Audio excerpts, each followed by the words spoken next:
These are the 7 colors I recommend for beginners. They form the foundation of my acrylic palette. I've highlighted the exact colors I use in yellow, and I've also provided a few alternatives that will fill the same role. Choosing colors can be intimidating because most acrylic paint brands offer between 80 and 150 different colors. The good news is you don't need all of them. You can get started with just these 6 colors plus white. You can mix a surprisingly wide range of colors using this limited palette. In fact, here are a couple of paintings I completed using these colors. So let's go through these 7 colors and why I use them. I use benzimidazolone yellow for my transparent yellow, and cadmium yellow primrose for my opaque yellow. You don't need these exact colors though. For example, you could use cadmium yellow light hue and the transparent yellow from the Liquitex Basics line. The important thing is to have one transparent yellow and one opaque yellow because they each have different strengths. The opaque yellow has much better covering power, so it's useful for painting over previous layers. The transparent yellow is ideal for glazing, and it's also better for adjusting darker colors without lightening them too much. For example, watch what happens when I add a little of each to dioxazine purple. The opaque yellow immediately lightens the purple, while the transparent yellow can be used to shift the color with less of a change to how dark it is. I have to add quite a bit more of the transparent yellow to make this purple lighter. The same idea applies when mixing black from primary colors. Using a transparent yellow helps keep the mixture darker. I recommend choosing an opaque red that isn't too strongly biased towards orange or purple. I use pyro red, but cadmium red medium or naphthol red are also good choices. I prefer pyro red because it appears slightly more vivid than cadmium red, and it's usually a little less expensive than cadmium red. You should also keep in mind that the cadmiums are known to be slightly toxic.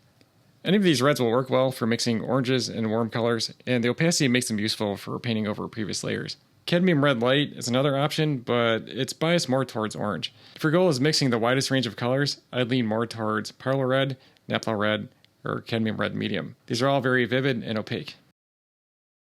Magenta is one of the most useful colors in my palette, and it's often overlooked by beginners. It's excellent for adjusting the warmth of a color.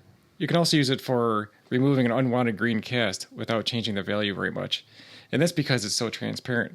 Some artists use alizarin crimson for similar purposes, but I prefer starting with quinacridone magenta because it's brighter and more versatile. If I need a darker alizarin crimson color, I can always mix it from quinacridone magenta. Magenta is also the key for mixing cool pinks and vibrant purples. The warm pink on the left is made from red, and the cooler pink on the right is mixed from magenta. Magenta is also the key to mixing a vibrant purple. When mixed with ultramarine blue, it makes a purple that's similar to dioxazine purple. None of the reds that I have can make a purple this vibrant. Ultramarine blue is a very useful color. It's a little bit biased towards magenta, but that has its uses.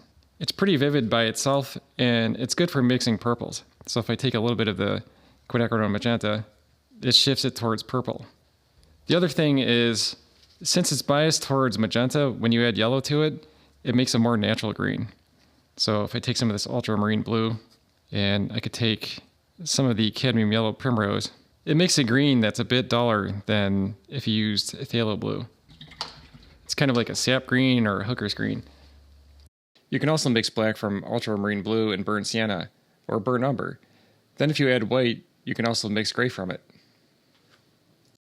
Phthalo blue is very intense and has a lot of tinting strength, so a little bit of this color will go a long way. A mass tone is like what it looks like when there's a thick layer.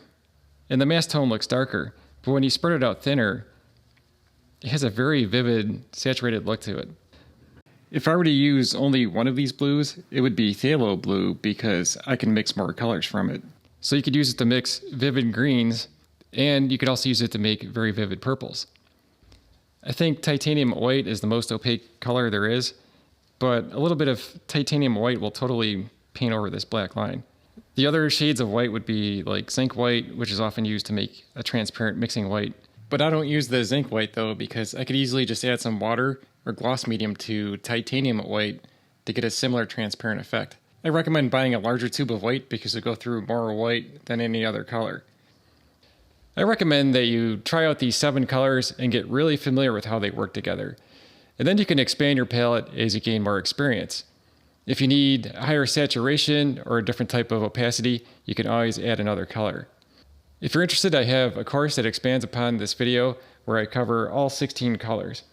It includes a PDF that lists every color with the pigment code and the opacity ratings. There's a link to it in the description below.